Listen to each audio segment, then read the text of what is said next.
The purpose of this video is to answer this question. Should Christians support Israel? The answer is yes and no.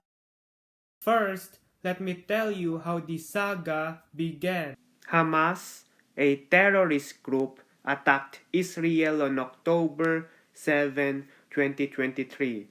As retaliation, Israel launched a counterattack against Palestine. Therefore, both countries have casualties. Let me repeat this question. Should Christians support Israel? This is my answer. As Christians, we should support Israel because it is God's chosen nation.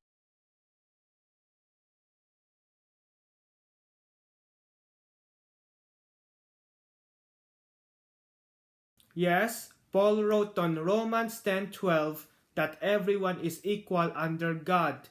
Still, Israel is God's chosen nation, and there are prophecies in the Bible about Israel that God will still fulfill. As Christians, we were alarmed when Hamas attacked God's chosen nation. Yes, we are against Hamas, and we must support Israel.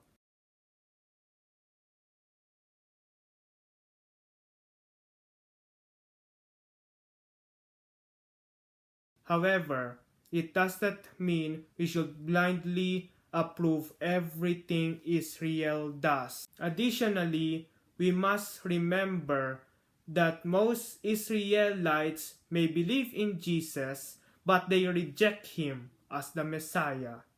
Moreover, they refuse to acknowledge him as God.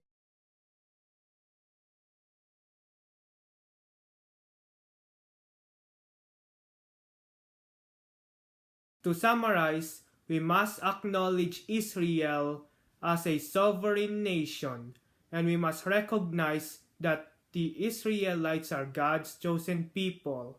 Of course, we stand against Hamas. However, we cannot blindly approve all Israel's actions. God calls us to be peacemakers, and we must advocate for the lives of the innocents. We must pray for both Israel and Palestine to have peace. More importantly, we must pray that everyone will believe and follow Jesus.